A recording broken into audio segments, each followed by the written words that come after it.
There's a reason why there are millions of podcasts you've never heard of.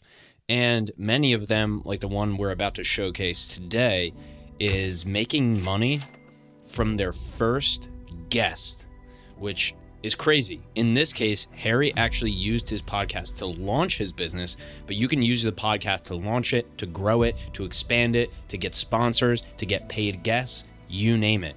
Today in this episode, I'm asking Harry Phoku, one of our clients, as well as a podcaster and an agency owner, not only why did you start this podcast, but how did you start it and how did you make it profitable? So with that being said, I'm going to jump into the first relevant question for you. Let's skip everything you don't need and only include what you do need to know. So let's get to it. Did you start a podcast because you wanted it to be different, or did you just start it because you already knew it was going to be a good play, or a little bit of both? Good play. I think it was a good play. So context, I've had 200 people on podcasts before I started this podcast.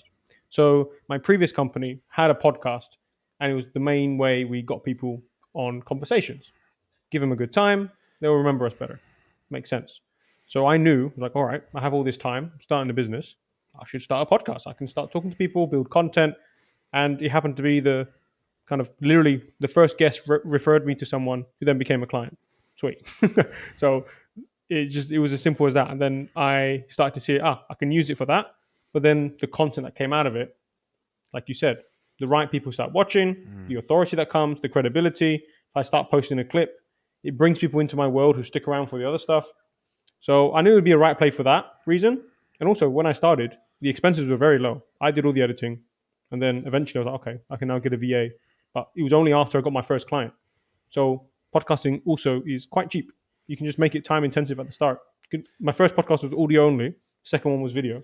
But you don't have to go crazy expensive to get the ROI on a podcast. That's why I knew it would be a good play, because even the conversations alone, without even publishing the podcast, was worth the time. So yeah, I just knew it would be a good play. And what does the podcast do then in terms of, let's zoom in, double click. We just went through all of the benefits, most of them at least. What does it do for content? Is it how much of your, if you look at, what's the name of your agency? What do you call Phoku it? Digital. Phoku Digital, right? So let's look at Phoku Digital as a business standalone by itself. How much of the content in terms of, I'm talking end to end, like blog, long form, short form, all of that. How much of that is influenced directly or indirectly by what you do on the podcast, would you say?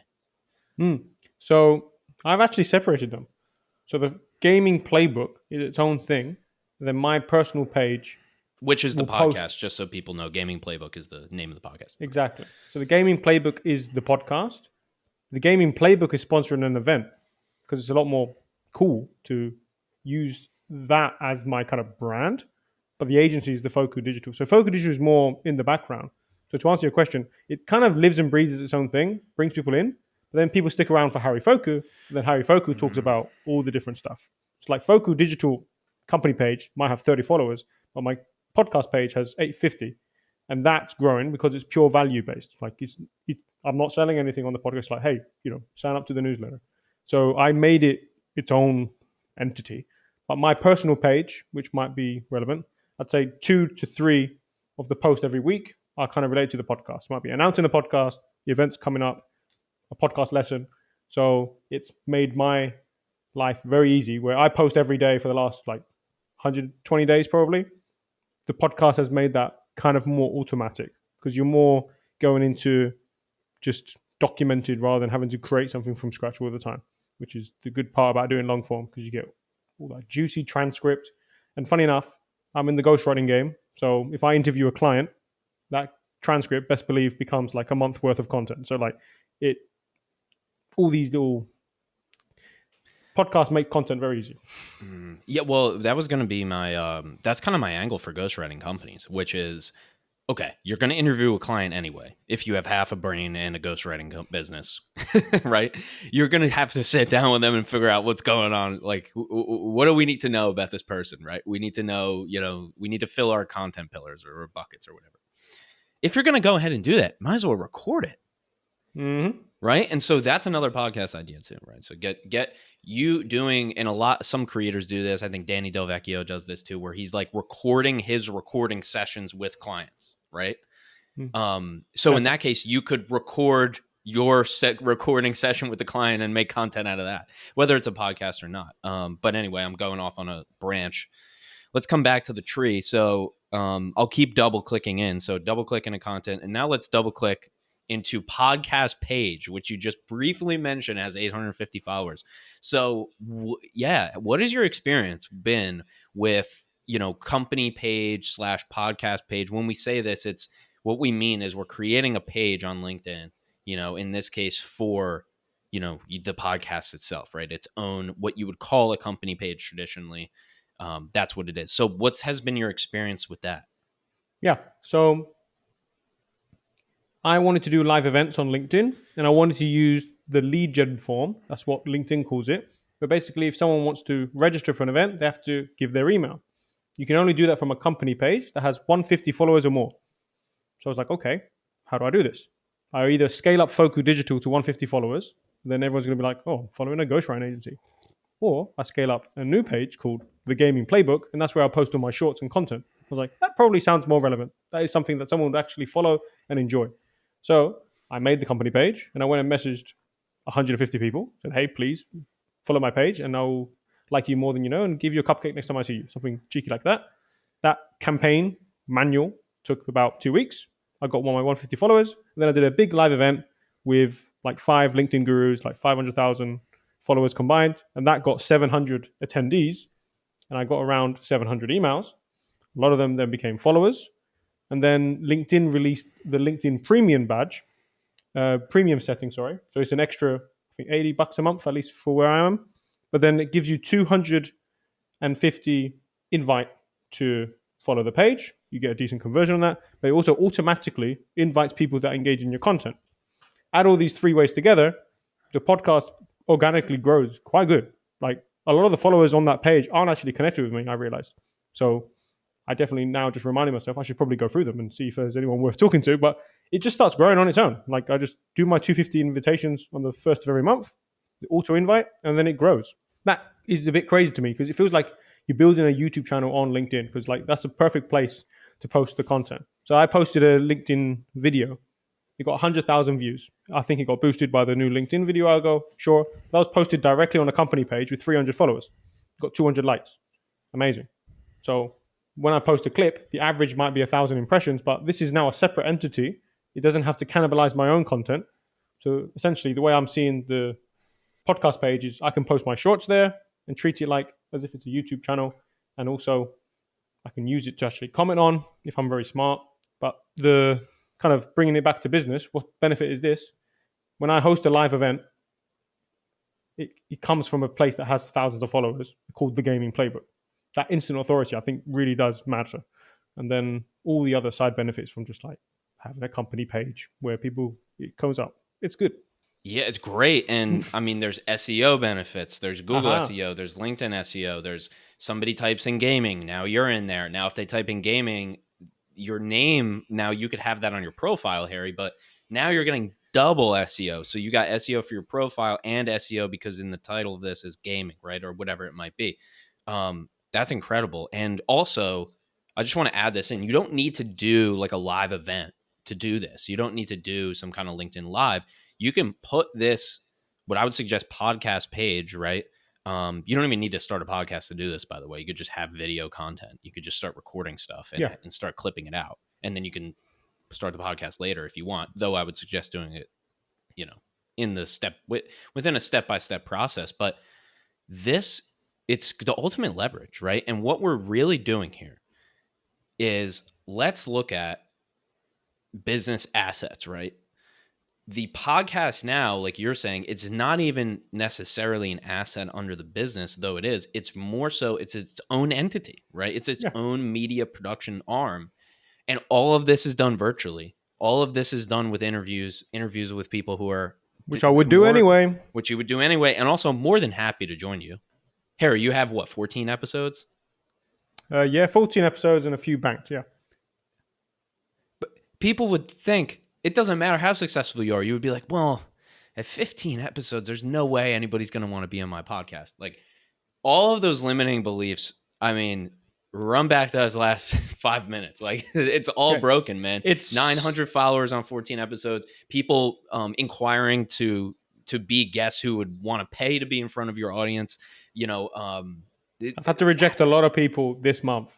And just to clarify, 14 guests, but I just, went for podcast quality and people that I would enjoy speaking to. I have the background, but if you just have any status within your industry, to be fair, you don't need, like, people love a podcast. Just to be clear, you can just do half an hour episodes. I know people who start podcasts, half an hour episodes. You can't get really a no from that. People would love to have something for people to point to. It's like, oh yeah, I actually did a podcast on this topic. Amazing. Doesn't matter if that has 0 views ever. It's now a resource for the person you're interviewing. So yeah, if anyone does actually think that it's hard to start a podcast in terms of getting guests, I wouldn't say it's like walk in the park, but it's not rocket science. no, Like, it's people love to work. be interviewed.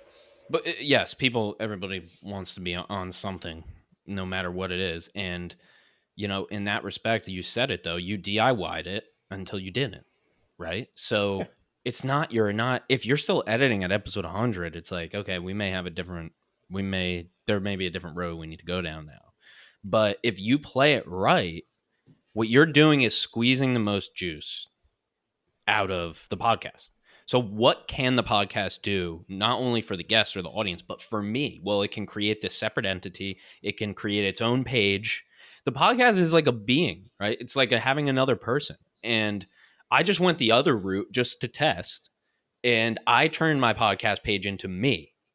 So I have another version of me. So if you type in Ryan R. Sullivan, you'll see there's another page. There's a page that's my name. We'll see what happens, right? I don't know, right? I could do the podcast page. I could always change it, but it's just about creating the more leverage essentially. So squeezing more juice out of your content. And then on the other side of it, the business side, which is you have more leverage. If you own media and you own audiences, that is leverage. So if you are, back to our original point, the ghostwriting agency who does not have a podcast or only has 500 to maybe 1,000 connections on LinkedIn, versus your business, Harry, that's what, a year old, has 5 months. 5 months old, has all of this, right? Just from a podcast and content, right? And now, obviously, the caveats: you're a ghostwriter, you were a recruiter, you have a really solid network, you already had some authority. Everybody, there's Arnold Schwarzenegger, there's freaking LeBron James. That just exists, right? We can't copy that. You can't become another person. So you got to look at, what do you have, right? Like, you just looked at what you had and you maximized it, right? Mhm. And I mean, there's a lot in there.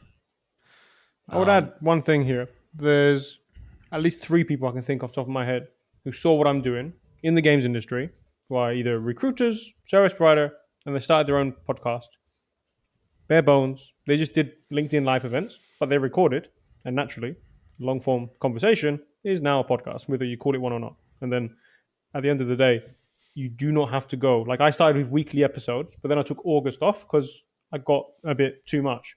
It's okay. Things are going good. And I was going to do a weekly episode plus the lives. But again, just to make it a bit more affordable for me, I've now repurposed the lives as its own episode. So, to Ryan's point of squeezing everything out, you don't have to go crazy, in my opinion. Like, if you just start with, like, let's say 4 episodes, just to give you that month of breathing space, if you do like an episode a week or what have you, that's what I would do. And then you don't have to release weekly. Like, you can just do what is consistently for you and just keep those costs down so you actually stay sustainable. Bing, bang, boom. You have a podcast, leverage all the amazing benefits.